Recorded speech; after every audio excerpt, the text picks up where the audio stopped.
మంగళగిరి శ్రీ లక్ష్మీ నరసింహస్వామి వారి దేవస్థానాన్ని మంత్రి రోజా సందర్శించారు. ఈ సందర్భంగా మంత్రి రోజా స్వామివారిని దర్శించుకొని ప్రత్యేక పూజలు నిర్వహించారు. అనంతరం విలేకరులతో మాట్లాడుతూ పలు ప్రభుత్వ రాజకీయ అంశాలపై సంచలన వ్యాఖ్యలు చేశారు. కాగా దేవస్థానం ఎదుట అంగన్వాడీలు తమ సమస్యలను మంత్రి రోజాకు విన్నవించుకునేందుకు ప్రయత్నించగా మంత్రి రోజా సెక్యూరిటీ సిబ్బంది అంగన్వాడీ కార్యకర్తలను నెట్టివేశారు. ఈ నేపథ్యంలో మంత్రి రోజా తీరుపై అసహనం వ్యక్తం చేస్తూ అంగన్వాడీ కార్యకర్తలు నిరసనలు తెలిపారు. బ్రహ్మాండంగా ఉండబోతుంది. సో ఈ ముక్కోటి ఏకాదశి నుంచి 10 రోజులు వైష్ణవ టెంపుల్స్కి అంతా వెళ్ళటం అందరికీ కూడా ఆచారం. సో అలాగే నేను కూడా ఎవ్రీడే ఒక్కొక్క టెంపుల్కి వెళ్తున్నాను. ఈరోజు ఆడుదాం ఆంధ్ర, ఈ రాష్ట్రం అంతా కూడా ఆడబోతున్నారు. జగన్మోహన్ రెడ్డి గారు ఇప్పుడే ప్రారంభించారు. సో యువతకి ఒక ఆరోగ్యాన్ని మీద శ్రద్ధ ఎలా వహించాలి, అలాగే క్రీడల పట్ల ఆసక్తిని ఎలా పెంపొందించాలి, క్రీడాకారులలో ఉన్న ఆణిముత్యాలు, మట్టిలో మాణిక్యాలను పైకి తీసి నేషనల్ ఇంటర్నేషనల్ లెవెల్కి వాళ్ళు ఎలా తీసుకురావాలి అన్నదానికే ఈ ఆడుదాం ఆంధ్ర పెట్టడం జరిగింది. సో 5 స్టేజెస్లో జరుగుతాయి. సచివాలయ స్థాయి, మండల స్థాయి, నియోజకవర్గ స్థాయి, జిల్లా స్థాయి, రాష్ట్ర స్థాయి. సో 5 దఫాల్లో దాదాపుగా 120 కోట్లు మరి దీనికి బడ్జెట్ పెట్టడం జరిగింది. అలాగే 12 కోట్లు క్యాష్ ప్రైజ్ ఇవ్వటం జరుగుతుంది. అలాగే మండల వైజు, సచివాలయ వైజు, మండల వైజుకి కిట్స్ ఇస్తారు ఫ్రీగా. So normal kits, constituency level నుంచి professional kits and prize money ఉంటుంది. నాది స్వాతి నక్షత్రం, స్వామి నక్షత్రం. సో ఎవ్రీ మంత్ స్వాతి నక్షత్రం రోజు ఎక్కడో ఒక చోట లక్ష్మీనరసింహస్వామి టెంపుల్కి వెళ్తాను. సో ఈ మంత్ కుదరలేదు. సో ఈరోజు చాలా రోజులు అయింది స్వామి దర్శించుకొని మళ్ళీ వచ్చి ఆయన ఆశీస్సులు తీసుకొని. నాకు శత్రువులు ఎక్కువ. మామూలుగా లక్ష్మీనరసింహస్వామి అంటే శత్రువుల్ని చెండాడుతారు. సో అనవసరంగా నన్ను ఎవరైనా మాట్లాడినా, నా గురించి ఏదైనా బ్యాడ్గా ప్రే చేసినా, లేదా నాకు ఏదైనా బ్యాడ్ చేయాలనుకుంటే లక్ష్మీనరసింహస్వామి చూసుకుంటారు. Be careful. లేదండి అన్న, లాస్ట్ ఎలక్షనే కంటెస్ట్ చేయను అన్నారు.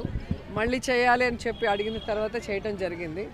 సో ఇప్పుడున్న సినారియాలో 175కి 175లో ఎక్కడెక్కడ ఏ సామాజిక వర్గాన్ని పెడితే బాగుంటుంది అన్న ఉద్దేశంతోనే జగన్ గారు మారుస్తున్నారు. అది పార్టీలో ఉన్న ప్రతి ఒక్కరం కూడా మంచి మనసుతో ఆహ్వానిస్తున్నారు, దానికి సపోర్ట్ చేస్తున్నారు. దీంట్లో ఎక్కడ కూడా గొడవలు లేవు.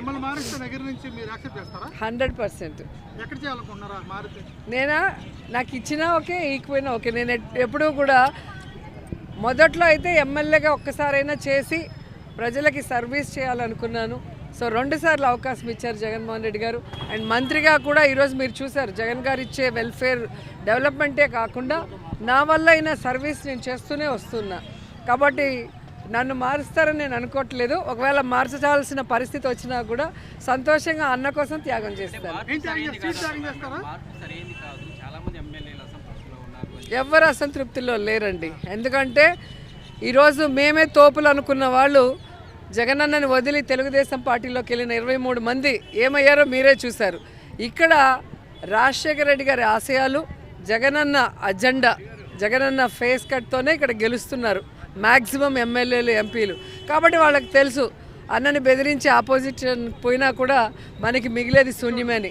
కాబట్టి ఖచ్చితంగా వైఎస్ఆర్ కాంగ్రెస్ పార్టీలో ఉంటూ వైఎస్ఆర్ కాంగ్రెస్ పార్టీ విజయానికి ఎవరెవరు సహకరిస్తారో, ఎవరికి ఏం చేయాలో జగనన్నకు తెలుసు. మీరే చూశారు, గతంలో ఏ ప్రభుత్వం చేయనటువంటి విధంగా పార్టీకి కష్టపడిన వాళ్ళందరికీ కూడా ప్రజాప్రతినిధులుగా, అలాగే కార్పొరేషన్ చైర్మన్లుగా, టెంపుల్ చైర్మన్లుగా ఎవరికి ఏమి ఇవ్వాలో అన్నకి బాగా తెలుసు. అది తెలిసిన వాళ్ళు కాబట్టే, ఆ కుటుంబం మీద నమ్మకం ఉంది కాబట్టి అందరూ హ్యాపీగా ఉన్నారు.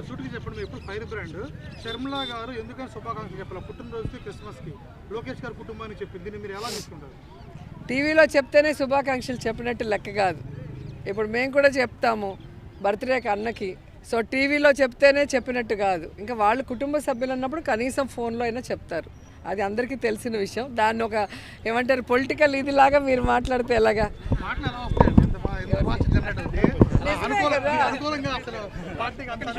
నిజం. ఇప్పుడు నేను మా అన్నదమ్ములకి కానీ మా హస్బెండ్కి కానీ మాట్లాడేది నేను టీవీలో చెప్పి శుభాకాంక్షలో, పెళ్లి రోజుగా ఇదో ఏవి చెప్పం కదా. అవి పర్సనల్గా చెప్పుకుంటాం. సో టీవీ మూలంగా ఎవరికైనా చెప్పాలనుకున్నవి చెప్తారు అంతే. ఎవరు పెట్టుకుంటారు?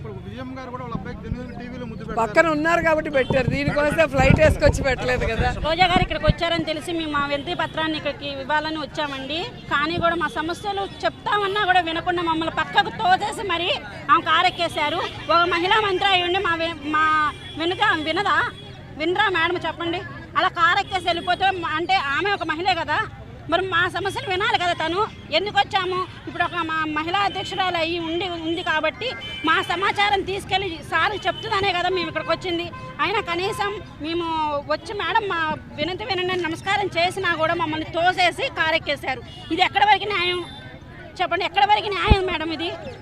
అంటే మా వినంతి మీ వరకు కూడా రానివ్వరా? అక్కడికి ఎలా వెళ్ళట్లేదు. జగన్మోహన్ రెడ్డి గారు మా సమస్య ఎలా పరిష్కరించారు? మీకన్నా మీకు చెప్పుకుందాం అని చెప్పి మీ దగ్గరికి వచ్చాము.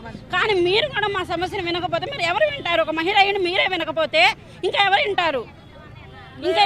చెప్పండి. మా సమస్యలు ఎవరికి చెప్పుకోవాలి? మీరు ఇచ్చే 11,000లో మేము ఎలా సమస్య పరిష్కరించుకోవాలి చెప్పండి. మాదేమైనా మీ గొంతెమ్మ కోరికలు కోరుతున్నాము, కడుపు కాలి కోరిక అడుగుతున్నాము. మా జీతం గురించి 11,000 దేనికి సరిపోతాయి? మీరు ఇచ్చే 6,000 అద్దెలు మాకు, మీరు ఇచ్చే 11,000 6,000 అద్దెలే సరిపోతున్నాయి. ఇంకా మిగతా 5,000 వెజిటేబుల్కి గ్యాసులకి వీటికే సరిపోతున్నాయి. ఇంకా మాకు ఫ్యామిలీస్ లేవా? మేము ఇళ్ళల్లో గడిపోవద్దా? మా పిల్లలు పెట్టుకోవద్దా? ఎలా మరి? ఈ సమస్యకి ఎవరు పరిష్కారం చూపిస్తారు? అది మీరే చెప్పండి.